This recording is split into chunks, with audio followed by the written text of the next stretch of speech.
जब से लोकतंत्र स्थापित हुआ तब से लेकर के अभी तक दलित, मुस्लिम, मेहतर समाज के, डोम समाज के लोग आज भी रोड नाला पे बसे हुए हैं। उन लोगों को मैंने वादा किया है, अपने मैनिफेस्टो में डाला है कि इन तमाम लोगों को पक्का का घर देने का काम करेंगे। सबसे बड़ा मेरे लिए काम रहेगा कि इन मेहतर समाज और डोम समाज के लोगों को पक्की घर देना और उनके बच्चों को शिक्षा देना। 75 सालों में कोई दलित, कोई मुसलमान, कोई अति पिछड़ा का बेटा यहाँ विधायक नहीं बना है। क्यों नहीं बना, ये सवाल है हमारा। मुस्लिम और दलित को इस बार भेदभाव बुला के एक हो जाना है और संतोष अम्बेडकर को भारी मतों से जिताना है। बहुजन समाज जो दबा कुचला समाज हुआ है उसको सिस्टम के जरिए दबाने का काम करते हैं। तो भीम आर्मी आजाद समाज पार्टी और हम लोगों का जो अलायंस है यह उसको उठाने के लिए हम लोग राजनीतिक में उतरे हैं। पूरा मुजफ्फरपुर जिला में जो भी अत्याचार जुल्म होता है उसके लेके भीम आर्मी हमेशा हर जगह पे खड़ा रहती है। अब हम लोग का जो है पॉलिटिकल पावर चाहिए, इसके लिए आज जो है हम लोग के बीच से हमारे युवा नेता संतोष अम्बेडकर जी आ गए हैं। सारे मुजफ्फरपुर शहर के जितने भी बहुजन समाज के लोग हैं मैं उनसे आग्रह करूंगा कि इनको जो है इस बार सदन में भेजिए। व्यवस्था परिवर्तन और जो संविधान के अनुरूप चलता है बिना लैंगिक भेदभाव और जातीय भेदभाव के, वो व्यवस्था हम बिहार में लाने का प्रयास करेंगे। बल्कि हम इसके लिए आपको एश्योर्ड करते हैं कि हम ऐसी व्यवस्था आजाद समाज पार्टी लाएगी। जय जय जय जय जय भीम, जय भीम, जय भीम। बाबा साहब अमर रहे, अमर रहे, अमर रहे। आजाद समाज पार्टी जिंदाबाद, जिंदाबाद, जिंदाबाद। संतोष अम्बेडकर जिंदाबाद, जिंदाबाद, जिंदाबाद। मुजफ्फरपुर का विधायक कैसा हो,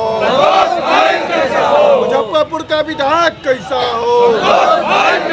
मुजफ्फरपुर नगर से आजाद समाज पार्टी के टिकट पर संतोष अम्बेडकर जो भीम आर्मी के वरीय प्रदेश उपाध्यक्ष है, वो आज नामांकन दाखिल कर चुके हैं और यहाँ पर नामांकन दाखिल करने के बाद तमाम कार्यकर्ताओं और पदाधिकारियों के साथ यहाँ पर इकट्ठा हुए हैं। मुजफ्फरपुर के खुद्दीराम बोस स्मारक स्थल के पास बातचीत करेंगे नामांकन होने के बाद संतोष अम्बेडकर जी से। सभी अम्बेडकरवादी बहुजन समाज के सहयोग से आज नामांकन हमारा हुआ और हम लोग इतिहास बदलने के लिए निकले हैं और इतिहास बदलेंगे। सभी हमारे भीम आर्मी आजाद समाज पार्टी के एक एक कार्यकर्ता, एक एक पदाधिकारी मिलकर के जनरल सीट से चुनाव लड़ने के लिए उतरे हैं, क्या प्लान है? हम पैदा ही लिए हैं कुछ अलग करने के लिए। हाँ, इस धरती पे आए हैं और जिस समाज में जन्मे हैं उस समाज और उस बहुजन समाज ने हमको सिखाया है कि कुछ बड़ा करके दिखाओ।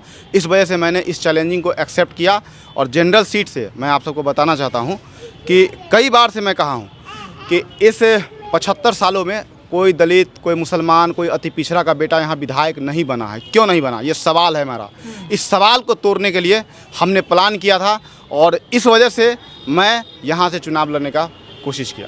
कितना चैलेंज है? कोई चैलेंज नहीं है। हमारे सिर्फ दलित और मुस्लिम समाज के लोग यूनाइट हो जाए ना, कहीं चैलेंज नहीं है। इस बात को भली भांति सभी लोग जानते हैं, लेकिन हमारा समाज भटका हुआ है। लेकिन इस बार हम लोग कुछ परिवर्तन की राह पे लेकर आएंगे और भरोसा दिलाते हैं कि कुछ बेहतर रिजल्ट दिखाएंगे आपको। किन मुद्दों को लेकर चुनाव लड़ेंगे? देखिए कि खास तौर से जो सदर हॉस्पिटल हो गया, मेडिकल कॉलेज हो गया, उन तमाम जगहों के जो सरकारी डॉक्टर है वो डॉक्टर जॉब भी करते हैं सरकारी और प्राइवेट हॉस्पिटल चला करके गरीब का पैसा लूटने का काम कर रहा है, चाहे वो जांच के नाम पर हो या फ़ी के नाम पे हो। तो मैं उन तमाम लोगों को चेताना चाहता हूं कि आप सब लोग संतोष अम्बेडकर को एक बार चुन के बताइए और आप सबको बताते हैं कि जो लोग सरकारी डॉक्टर है उनकी ड्यूटी वहीं होगी और वहीं पे इलाज करेंगे। उनकी प्राइवेट हॉस्पिटल जो मनमानी तरीके से चलाते हैं इसको बंद कराने का काम करेंगे। हमारा दूसरा प्रपोजल है कि हम हर वार्ड में एक बेहतर लाइब्रेरी खोलने जा रहे हैं जिससे समाज के बच्चों को, खासतौर से दलित, मुस्लिम, पिछड़ा समाज के बच्चा जो नहीं पढ़ पा रहे हैं उन बच्चों के लिए हम लोग काम करने जा रहे हैं। उसके बाद में तीसरा नंबर में हम हर वार्ड में एक मोहल्ला क्लिनिक खोलने जा रहे हैं और उस वार्ड के अंदर में जितने भी हमारे समाज के लोग हैं जिनको इलाज कराने में परेशानी हो रही है वहाँ पे मुफ्त इलाज होगा। उस मोहल्ला क्लिनिक के साथ साथ वहाँ पे एक एम्बुलेंस की व्यवस्था होगी हर वार्ड में। 49 वार्ड है, 49 वार्ड में एक एम्बुलेंस की व्यवस्था होगी। जो आप समझ सकते हैं कि लोग उस चीज़ को भी बेयर नहीं कर पाते हैं, वहाँ निःशुल्क चीज़ें होंगी। सबसे बड़ा सवाल है मेरा कि ये जब से देश बना और जब से लोकतंत्र स्थापित हुआ तब से लेकर के अभी तक दलित, मुस्लिम, मेहतर समाज के, डोम समाज के लोग आज भी रोड नाला पे बसे हुए हैं। उन लोगों को मैंने वादा किया है, अपने मैनिफेस्टो में डाला है कि इन तमाम लोगों को पक्का का घर देने का काम करेंगे। ये सबसे बड़ा मेरे लिए काम रहेगा कि इन मेहतर समाज और डोम समाज के लोगों को पक्की घर देना और उनके बच्चों को शिक्षा देना, उनको अच्छी स्वास्थ्य। गठबंधन करके चुनाव लड़ना हमारा GDA अलायंस हुआ है जिसमें ओवैसी साहब है, भाई चंद्रशेखर आज़ाद साहब है और स्वामी प्रसाद मौर्य साहब हैं।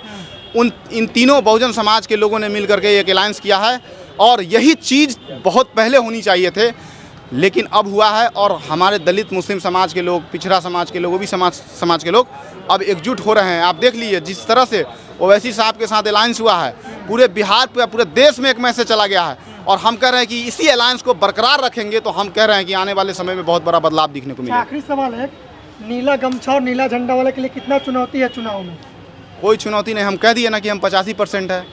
हम उन लोगों से हम वोट मांगने भी कहाँ जा रहे हैं। हम नहीं कह रहे कि आप मुझे वोट दीजिए, मुझे 85% का वोट चाहिए। मैं 85% के वोट से मैं इस नगर विधायक में स्थापित होने जा रहा हूँ। क्या कहेंगे आप, दलित मुस्लिम का गठजोड़ हो गया है ओवैसी और चंद्रशेखर आज़ाद की पार्टी का, और स्वामी प्रसाद मौर्य का भी साथ है मुस्लिम समाज के लोग? देखिए, ये तो अभी ग्रांड अलायंस बनाया गया है हमारे भाई चंद्रशेखर आज़ाद के पहल पर, और उसमें असदुद्दीन ओवैसी साहब ने उसको जो है स्वीकार किया। स्वामी प्रसाद मौर्य जी ने इसको स्वीकार किया।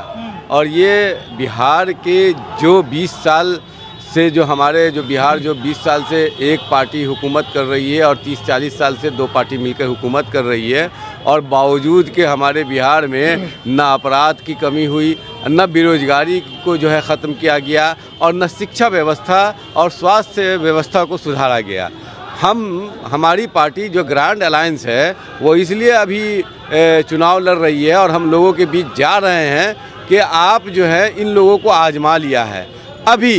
अब हम लोगों को आजमाएं। हम आपसे रोड, रास्ता और नाला नाली, ये तो एक डेवलपमेंट की प्रक्रिया है, ये होती रहेगी, लेकिन हम आपसे कोई एश्योर करते हैं कि हम व्यवस्था परिवर्तन और जो संविधान के अनुरूप चलता है बिना लैंगिक भेदभाव और जातीय भेदभाव के, वो व्यवस्था हम बिहार में लाने का प्रयास करेंगे। बल्कि हम इसके लिए आपको एश्योर्ड करते हैं कि हम ऐसी व्यवस्था आज़ाद समाज पार्टी लाएगी, और उस लाने के लिए ये ग्रांड अलायंस है। इसमें आप देखेंगे कि संघर्षशील असदुद्दीन ओवैसी की पार्टी भी है, और हम लोग जो हमेशा रोड पर रहते हैं गरीबों के और मजलूमों के लड़ाई के लिए, हम लोग जो हमेशा रोड पर संघर्ष करते आ रहे हैं, आज हम भी साथ में हैं, स्वामी प्रसाद मौर्य जी भी साथ में हैं। और जब ये 3 आदमी जो तमाम जुल्मों के खिलाफ एक ताकत बनकर एक साथ आया है, तो ये ग्रांड अलायंस बनकर के मुजफ्फरपुर और बिहार को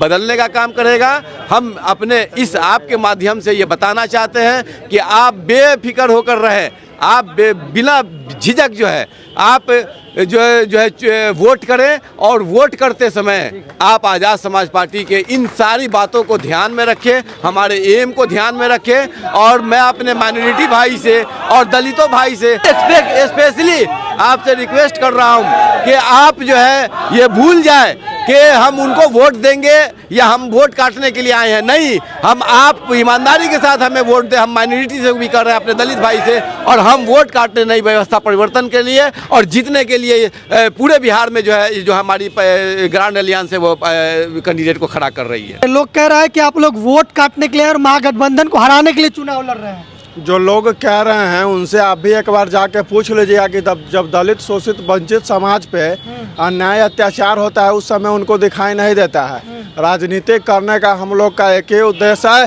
कि अपराधी से ज़्यादा भ्रष्ट बिहार के नेता हो गए हैं, और वह भ्रष्ट नेता जो जाति देख के विकास करते हैं, जाति देख के कार्यालय में काम करते हैं, और दलितों, मुस्लिम, बहुजन समाज जो दबा कुचला समाज हुआ है उसको सिस्टम के जरिए दबाने का काम करते हैं। तो भीम आर्मी आज़ाद समाज पार्टी और हम लोगों का जो अलायंस है यह उसको उठाने के लिए हम लोग राजनीतिक में उतरे हैं, बल्कि वोट काटने के लिए नहीं जीते हैं। और हम लोग बिहार में चुनाव जीत रहे हैं और बेहतर प्रदर्शन कर रहे हैं। हम लोगों का मुद्दा है, जब बाबा साहब अम्बेडकर ने इस देश के गरीब, शोषित, वंचित के उम्मीद बन के एक संविधान लिखे, उसमें उन्होंने स्पष्ट कहा था प्रत्येक व्यक्ति किसी भी जाति का हो उसको रोटी, कपड़ा, मकान, स्वास्थ्य, शिक्षा, चिकित्सा और बेहतर घर। आप जाके घूम के देख लीजिए क्या लागू हुआ। आज भी लोग खाने के लिए विवश है, कपड़ा के लिए विवश है, स्वास्थ्य के लिए विवश है, नीचे सोना पड़ता है जहाँ कुत्ता भी नहीं सोता है इलाज करवाने के लिए। तो मेरा मुद्दा वो है, मेरा मुद्दा तेजस्वी यादव नहीं है। तेजस्वी यादव मेरे नेता से बड़े नेता नहीं है। मेरा नाम मोहम्मद रियाज हुआ और मैं मुजफ्फरपुर महानगर अध्यक्ष। तो क्या कहेंगे, आप लोग चुनाव लड़ रहे हैं मुजफ्फरपुर से, कैंडिडेट अम्बेडकर जी हैं। मैं तो ये कहूँगा कि पहली बार कोई नौजवान साथी हिम्मत जुटा के मुजफ्फरपुर नगर विधानसभा से चुनाव लड़ रहे हैं और हम लोग सभी भाई मिलकर इनको जिताने का काम करेंगे और चंद्रशेखर आज़ाद और ओवैसी साहब के हाथ को मजबूत करेंगे। जो हम लोगों के आवाज़ सदन में भी उठाने का जो कैंडिडेट जाएगा हम लोग का आवाज़ भी उठाएगा। सपोर्ट है मुस्लिम समाज का? बिल्कुल सपोर्ट है। पहली बार कोई नौजवान युवा साथी आया मुजफ्फरपुर 94 विधानसभा में और सपोर्ट इस वजह से भी है चंद्रशेखर आज़ाद रावण और ओवैसी साहब एक साथ आए हैं। मुस्लिम और दलित को इस बार सारा भेदभाव भुला के एक हो जाना है और संतोष अम्बेडकर को भारी मतों से जिताना है। तो संतोष अम्बेडकर जी विधायक बन रहे हैं मुजफ्फरपुर? इंशाअल्लाह जरूर बनेंगे संतोष अम्बेडकर विधायक मुजफ्फरपुर नगर विधानसभा 94 से। कोई नहीं है इनके टक्कर में क्योंकि युवा है, अच्छा सोच रखते हैं। आज़ाद समाज पार्टी के जो है कैंडिडेट के रूप में संतोष अम्बेडकर जी का नामांकन हुआ और मैं धन्यवाद कहूँगा पूरे युवा क्रांतिकारी साथियों का जिन्होंने आज जो है इस नामांकन को जो है सफल बनाया। और हम लोग जो है अब जाएंगे अपने लोगों के बीच। जो चीज़ें हैं सामाजिक जो समस्या है, ऐसे सामाजिक समस्या जितना भी होता है पूरा मुजफ्फरपुर ज़िला में जो भी अत्याचार जुल्म होता है उसके लेके भीम आर्मी हमेशा हर जगह पे खड़ा रहती है। अब हम लोग का जो है पॉलिटिकल पावर चाहिए, इसके लिए आज जो है हम लोग के बीच से हमारे युवा नेता संतोष अम्बेडकर जी आ गए हैं। सारे मुजफ्फरपुर शहर के जितने भी जो बहुजन समाज के लोग हैं मैं उनसे आग्रह करूँगा कि इनको जो है इस बार सदन में भेजिए और यकीन रखिए कि आपकी जो आवाज़ है, जो दबे हुए समाज का जो आवाज़ है, जिसको जो पैसे के बल पे लोग जो है दबाते हैं, आज के डेट में अभी आप प्रेजेंट में देखिए व्यापार हो गया है। मतलब जो राजनीति है व्यापार हो गया है, विचारधारा का कोई अस्तित्व नहीं रहा। पूरे रूप पुनः मतलब इसको व्यापारिक तौर बना दिया गया है। बड़े बड़े लोग जो है पैसा लेके आते हैं, इन्वेस्टमेंट करते हैं, चुनाव लड़ते हैं, फिर उस पैसे को 2 गुना 3 गुना जो है ना डाइवर्ट करते हैं। और सामाजिक जो लड़ाई लड़ रहा है, जो लोग लड़ रहे हैं, उनके अस्तित्व को जो है धुरुल किया जाता है, उनका कोई महत्व नहीं रह जाता है।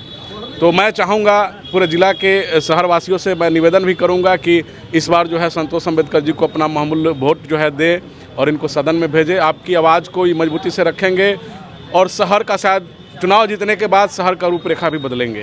आप लोग चुनाव जीतने आए हैं वोट काटने? चुनाव जीतने आए हैं, वोट काटने अदर लोग जो हो सकता है वो आया होगा। हम लोग पूरा चुनाव जीतने आए हैं। हमारे नेता माननीय चंद्रशेखर आज़ाद जी, असदुद्दीन ओवैसी साहब, स्वामी प्रसाद मौर्य जी, ये तीनों आदमी का जो है गठजोड़ होके एक जो है अलायंस बना है, जिस अलायंस के तहत संतोष जी चुनाव लड़ रहे हैं।